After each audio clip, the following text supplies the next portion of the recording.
वहीं वक्फ कानून पर ओवैसी ने भी बड़ा बयान दिया। वक्फ कानून असंवैधानिक है। असदुद्दीन ओवैसी ने कहा, वक्फ कानून से मुस्लिमों को फायदा नहीं होगा और इस कानून के खिलाफ 19 अप्रैल को विशेष जनसभा भी होगी। AIM-PLB की अगुवाई में विशाल सभा होगी। इस वक्फ कानून को लेकर ओवैसी लगातार अपना विरोध दर्ज कर रहे हैं और देश के कई हिस्सों में भी कई मुस्लिम संगठन ऐसे हैं जिन्होंने इस पर विरोध जताया। एक तरफ मुर्शिदाबाद के हालात हम आपको दिखा रहे थे, वहीं अब ओवैसी का बयान आया है कि इस पर एक विशाल सभा होने वाली है। वक्फ प्रॉपर्टीज की रेवेन्यू या आमदनी में इजाफा करने के लिए नहीं लाया जा रहा है, ना ही ये मुसलमानों के मुफाद में है कि ये तमाम अमेंडमेंट्स जो किए गए हैं बीजेपी और NDA के सपोर्टिंग पार्टीज, चाहे वो TDP हो,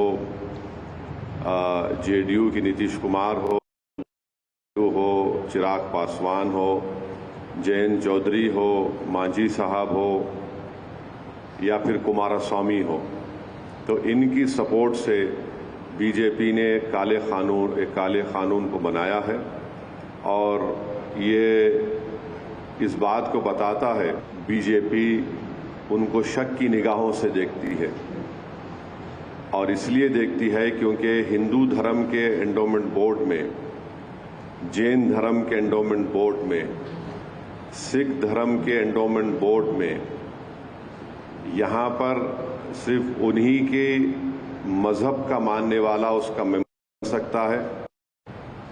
इन धर्म के बोर्डों में लिमिटेशन एक्ट अप्लाई नहीं होता।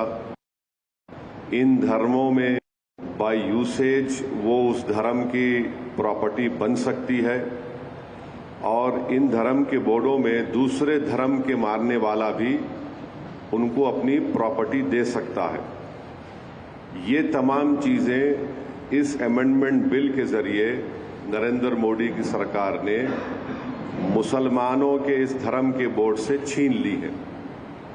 हम हमारे इस देश के हिंदू भाइयों को बताना चाहेंगे, सिख भाइयों को बताना चाहेंगे और हमारे जैन भाइयों को बताना चाहेंगे कि जब आप अपने धर्म के बोर्ड में सिर्फ अपने ही धर्म के मानने वालों को मेंबर बना सकते हैं और दूसरे धर्म का नहीं बन सकता है, तो कैसे मुस्लिम धर्म का ये वक्फ बोर्ड, जो एक प्योर रिलीजियस इंस्टीट्यूशन है वक्फ बोर्ड, उसमें कैसे मोदी सरकार दूसरे धर्म के लोगों को मैंडेटरी 2 लोगों को बनाने का एक प्रोविजन रखती है।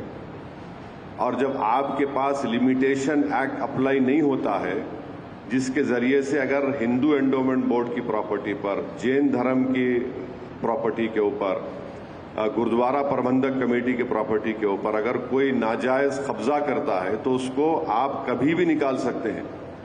वो मुस्लिम धर्म के एंडोमेंट बोर्ड पर लिमिटेशन एक्ट अप्लाई करके नरेंद्र मोदी की सरकार एंक्रोचर को मालिक बनाना चाह रही है एडवर्स पोजेशन की बुनियाद पर।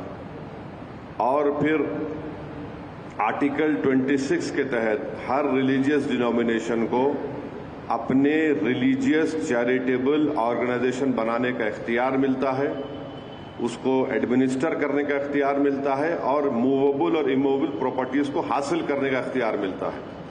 ये मुसलमानों से छीना जा रहा है।